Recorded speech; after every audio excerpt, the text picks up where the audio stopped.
Yeah.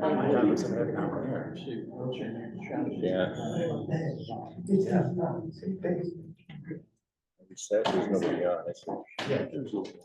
Of course. Okay, go to the 6:30. Okay. It is 6:30. I'd like to call the meeting of the Morrison City of Morrison Council to order. Clerk, would you call the roll, please? Ruckner. Here. Cruz. Here. Mahaffey. Here. Schlegel. Here. Travelt. Here. Tickler. Here. West. Zeideman. Here. Stand for the pledge. I pledge allegiance to the flag of the United States of America and to the republic for which it stands, one nation, under God, indivisible, with liberty and justice for all.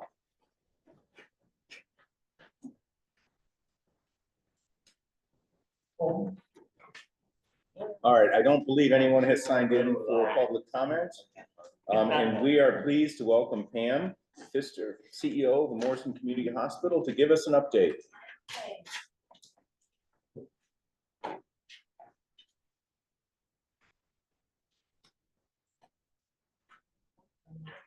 Is it turned on? Kevin, can you help her with turning that on, please? Push and hold it. There you go. There you go. Can you hear me okay? Yep. Well, thank you very much for inviting me to come speak at your council meeting this evening. For those of you who don't know me, my name is Pam Pfister, and I'm the CEO of Morrison Hospital. I have had this position since 2013, and prior to that, I had worked at the hospital for 11 years as Chief Operating Officer. So just to kind of recapture the last 11 years, when I took over the role in 2013, it's safe to say the hospital had a lot of ground to cover. So we were not in a good financial position, and so we really had to take a hard look at what the future was going to look like for us. So we developed a strategic planning session in about 2017 and really started to articulate where we were then, where we wanted to see ourselves in the future, and really take a hard look at our previous years as well. So we didn't really make repeat mistakes, errors, or decisions. So as things developed, we decided to venture on the $23 million capital project, which that broke ground in 2019. We did conclude that project in 2021. So you can see here in this diagram, in the center there was our primary care, right? So we had a pretty solid base of primary care physicians. And then where did we want that to go from there? So you can see the full circle there. Some of you may not be able to see that. Yeah. So there you go. So yeah. Yeah, well, you can do Vanna. You can walk it around for it. So we added multiple specialists there. As you can see, those of you familiar with the hospital probably know some of the specialists very, very well. So we started the project, and I can tell you met volumes for our facility. From 2019 to 2021, we actually tripled our surgical volume. We doubled our clinic volume, and we increased our ER volumes by 25%. Since that time as well, the surgical volumes have gone up another 18%, and the ER volumes have gone up another 20%. So to say, invest in your aesthetic values, add the square footage, again, spoke volumes for our organization. Just some demographic information for the council, about 35% of our population comes from Morrison community, which is where you want to be, right? Because when we started out, we really weren't there. So we're quite pleased with that number. 16% comes from Sterling Rock Falls, 12 comes from Fulton, 9 comes from Clinton, and 7%, believe it or not, comes from the Prophetstown area. So we see patients from all over. They come from Iowa City, they come from the Orion area, we get them from the Dixon area as well. So we see a lot of diversity come into our clinical practices as well as our surgical and ER visits.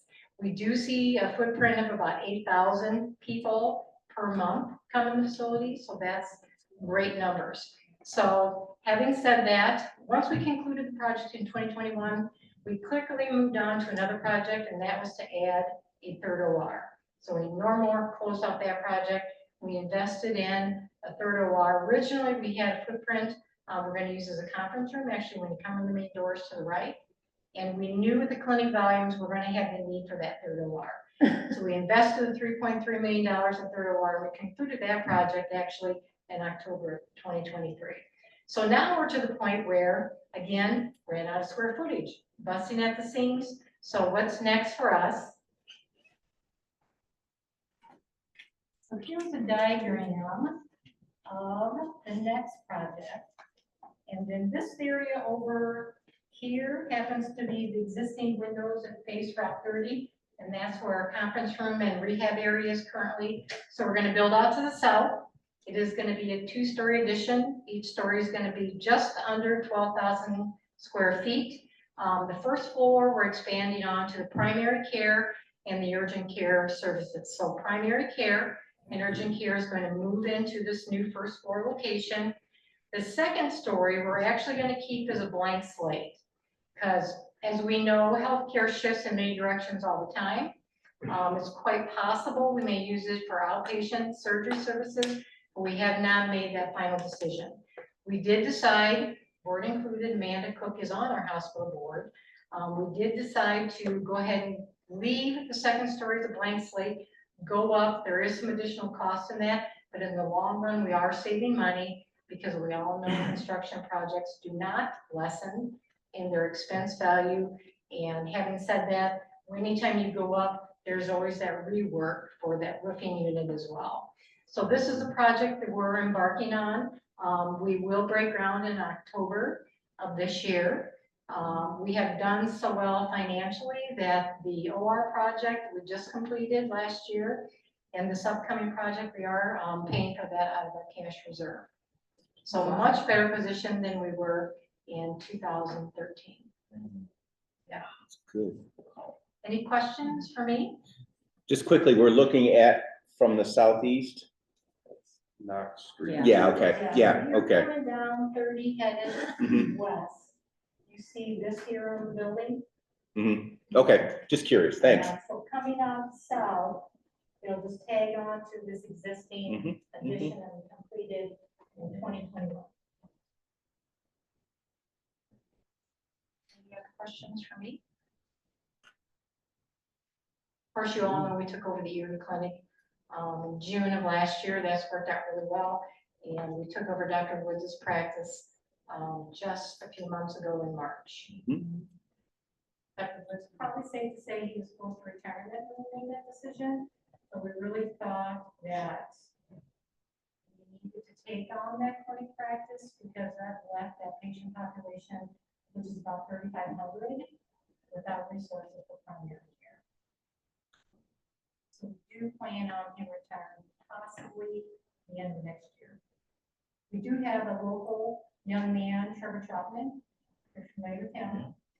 He graduates next June, so he is signed on to join our primary care practice as well. How much is the debt now? What's that? How much debt does the hospital owe? We did the last funding for 20 million on the last project through USDA loan. The interest rate is 2.125, so we currently carry that balance. Is that a 30-year note or 35. 35? Okay, so that's more money than the city Yeah, we did got- for Main the Street, but we wages, I got, have to admit, you know, similar. around in 2019, in September, and 6 months later, COVID erupted. So we're pretty unsettled, you know, lots of things taken into consideration where the trade is going to stay on task. Yeah, that COVID exposure, didn't know what direction that was going to go in. And then the supply and demand got to be really kind of all over the place. We didn't know what direction that was going to go as well. So we did have a couple of minor delays, nothing too significant, but I always say there's a finance angel up there in heaven looking over Morrison Good. Hospital because we came in 2.125. I have a question. With that, that's beautiful, by the way. But what are your plans for like, are you gonna add parking or something? Is that gonna be like a drop-off zone for people? Or Yeah, so is, we purchased the former clinical property to the northwest of the Right. hospital. And we're gonna be putting a new parking lot for staff over in that parking area when it's all done, because now, you may not know it, we have about 274 employees right now. So during the day, they're not supposed to, I can tell you, they do sneak out there and park in the front. It's hard to control. A lot of us are on Knox Street right now, and we're just kind of parking spaces that shouldn't be allocated parking spaces. They're telling me about 190 more spaces back there, so Okay. that'll push all staff to that corner and then reserve that front for staff. Now, I don't know if you can see on the drawing, but underneath the two-story building is underground parking. Okay, So that parking for Dr. Floyd now, it's really gonna work out kind of nice. It's really gonna flatten out that topography. Right. Really kind of rough terrain there, Mhm. so it gives us some more space underneath there. But the regular patients will have to still park in front and then snake down through the No, hospital no, no, to. they can park down there. And then we have that other corner parking at the corner of Knox and Jackson as well, because in this addition, we're gonna have an elevator. Gotcha. Yeah. Okay. Two What? elevators total, Oh, the okay. existing one. Well, we have a third one. And there's that, yeah, the secret one. There's a secret elevator. Technically, we have When my dad was there, you weren't supposed to use it, but we did. That's changed a lot. Thank you. Keep it going. It's an asset. Thank you to this very much. community. Yeah, Yeah, we're very really proud. enjoyed. I have a really good team there, Yeah. really good work culture, and really highly skilled surgeons that have come on board. I think that's really key Mhm. to the success, is to have the right individuals, be part of the team. And we're in a great position right now, because we scrutinize who we bring on board. I have doctors all the time that are reach out about an opportunity, and if they're not a good fit for our culture, that's a no. I was told recently that actually the hospital does not benefit the city tax-wise, monetary-wise, or anything like that, does it or not? We do not pay taxes, correct? So it's not, there is no real benefit to the city of this being a success, right? Is that right? Or I wrong? would disagree A with service that. for, Yep, totally disagree with that. And how so? How do you disagree? Well, because our footprint per month is 8,000 individuals coming to your facility, number one. So it brings So there's people all that here. extra foot traffic to your community. We have 274 employees that come into That's the true. facility Are they, throughout the week, absolutely. are they They mostly, spend their income here in the local community. are they mostly Morrison people or are they from everywhere? Just like, We have a lot of diversity. They come in from Clinton, Fulton, Dixon, Sterling.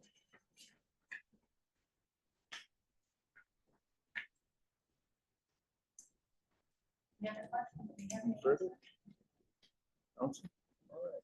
Thanks a lot, Pam. Appreciate your time. I appreciate you for making the time.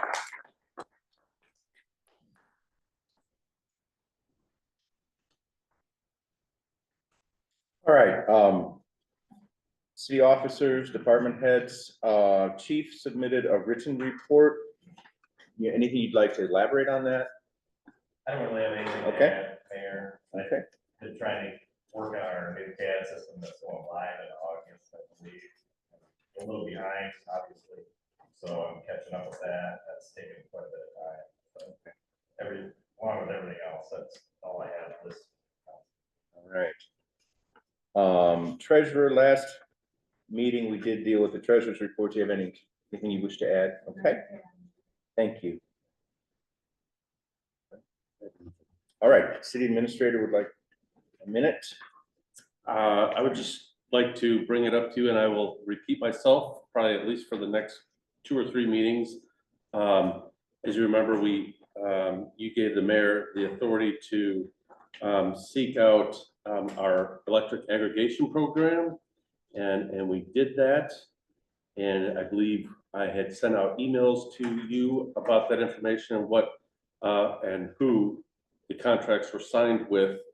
But in early July, we're gonna try and get ahead of this, of course, but in early July, the community will get the electric aggregation letter saying that the city now has entered an agreement and a program with what will be MC Squared Energy Services. And so they'll be getting a notice from the city, whether they want to opt in or opt out of the program. It's pretty straightforward. If you want to opt into it, you don't have to do anything. And there's a couple clicks, so to speak, to opt out of it and pick your own provider if you wish. So just in case people start asking those questions when they get the notice, again, I'll remind you over the next couple of meetings. I'm sure we'll get calls, so. Thank you. All right, there are 3 items on the consent agenda. Does anyone wish to remove any item from the consent agenda? If not, is there a motion to approve the consent agenda consisting of meeting minutes from the last meeting, bills payable, and meeting minutes of the Historic Preservation Commission? Second. All right, it's on the table for discussion. Is there any questions, comments, or discussion on any of those 3 items? If not, there is money involved, so we need a roll call vote. Bruckner, Yes. Cruz, Yes. Mahaffey, Yes. Schlegel, Yes. Travell. Yes. Tickler, Yes. Zeidema, Yes. motion carries. All right, thank you. For consideration and action, the first is the ordinance vacating that short street called Oakwood Street. And this has been teed up in previous meetings, and it is also on your pages 17 to 22, and there is a little map. And once again, the hospital owns the property to the north, south, and east of that. We would vacate the street and retain a utility easement on that little stub street. Is there a motion to approve that vacation? Okay, it's been moved and seconded. Yeah, thank you. It's been moved and seconded. Again, it's been teed up. Are there any further questions or discussion on this? Hearing none, this we could do on a voice vote. All in favor? Aye. Any opposed? All right, so that vacation is approved. And then the next resolution, starting on your page 23, again, we have discussed this regarding a debit and credit balance policy and allocating office staff work as to chasing down money owed and money to be refunded. Is there a motion to approve that policy? Okay, it's been moved and seconded. It's on the floor for discussion. Again, we've seen this before. I think it's just a way to get office staff a little bit more efficient and stop chasing down $5 balances or stop trying to give a $5 refund when we can't chase the person down. Any further questions or discussions? I just think that, yeah, stop chasing people for money they owe, but if people have overpaid, I feel strongly we should, no matter what the amount, make an effort to refund on that. Otherwise I just don't think it looks good to, I understand not chasing people that owe us less than $5, right? But I think any amounts of overpayment should always be refunded to the customer or an attempt made thereof. And this only takes effect after the account is closed for 60 days. And we make all reasonable effort to refund that money, We're not gonna send somebody a 50-cent overpayment when a stamp is 68 cents. That's not fiscally responsible. And if they don't care about it enough to come collect it, I mean, if they walked in the office and Right. wanted it, sure. But But, they may not know. well, Yeah, but and the policy requires that, requires us to take reasonable efforts to track them down, send a notice to the last known address, et cetera. And do that, but, I mean, I agree with you, for sure. So we do make good faith efforts to refund balances, but this just puts a time limit on that effort. And I think it seems pretty generous. sorry, the time limit was 60 days. Hmm. I think if we extended that to 90 days. I don't. I think we should just approve it. Take the vote. Or, you know, the opportunity, if you wish to propose an amendment. That's your choice. Now would be the appropriate time to amend the motion, since it's on the floor. Then I propose an amendment to change the timing to 90 days. Is there a second to that amendment?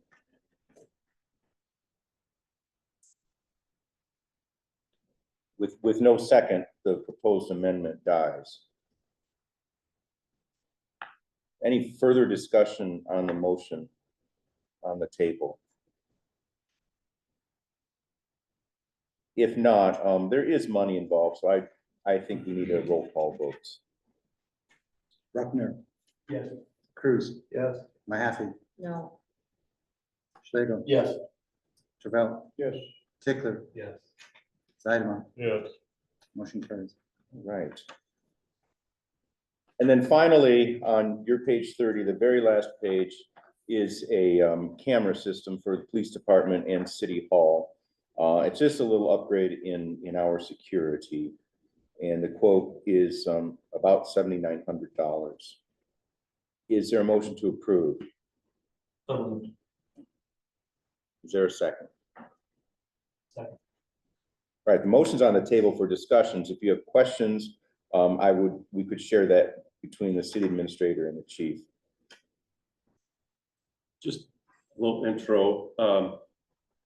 We have a video system now that has 4 cameras on it.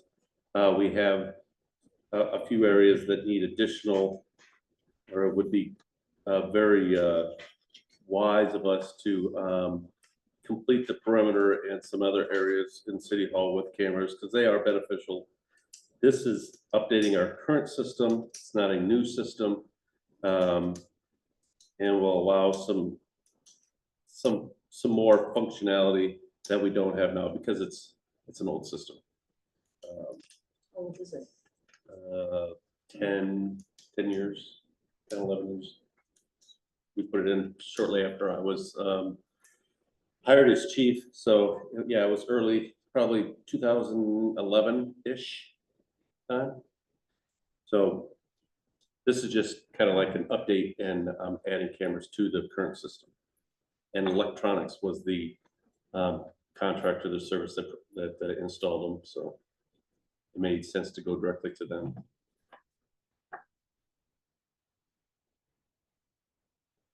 Any further questions or discussion? If not, clerk, would you call the roll? Bruckner. Yes. Cruz, Yes. Mahaffey, Yes, Schlegel, Yes. Travell, Yes. Tickler, Yes. Zeidemann, Yeah. motion carries. All right.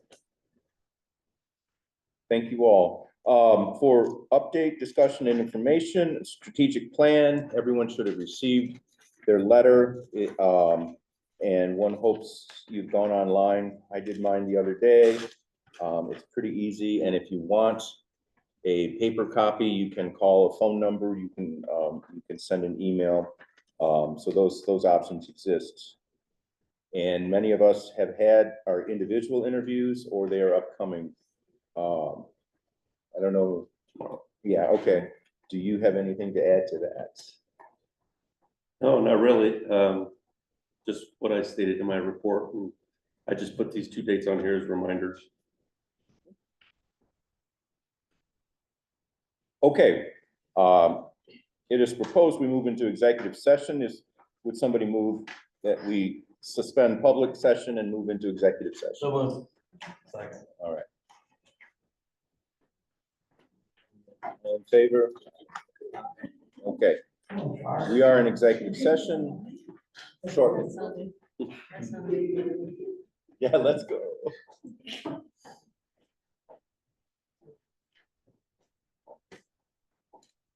Push record when we're ready. I'm just gonna. Mhm.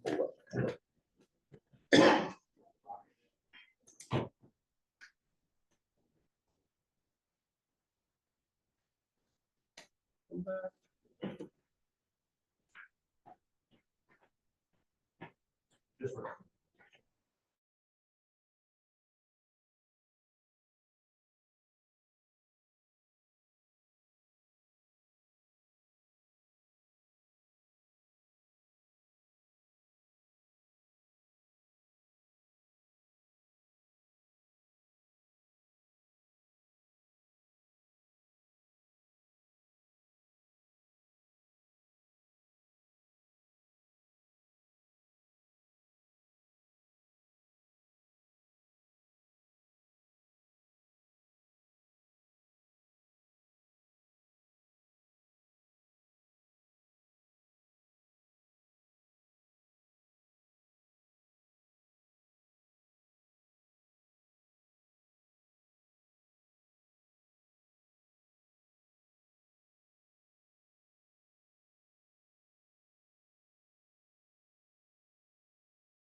there are no action items from the executive session. As always, the motion to adjourn is in order. Second. All right. All You those took it away from Harvey, come on. all those in Yeah, favor? we all- All right, by consensus, we are adjourned. I declare the meeting adjourned at 7:07. Thank you, thank you, ladies and Yeah, gentlemen. Harvey always adjourns. He's sleeping here. No, It's like a thing now. Here you go, Schlegel, here's my chair. Okay, thank you. Great, thank you. Here's your hat, what's your hurry?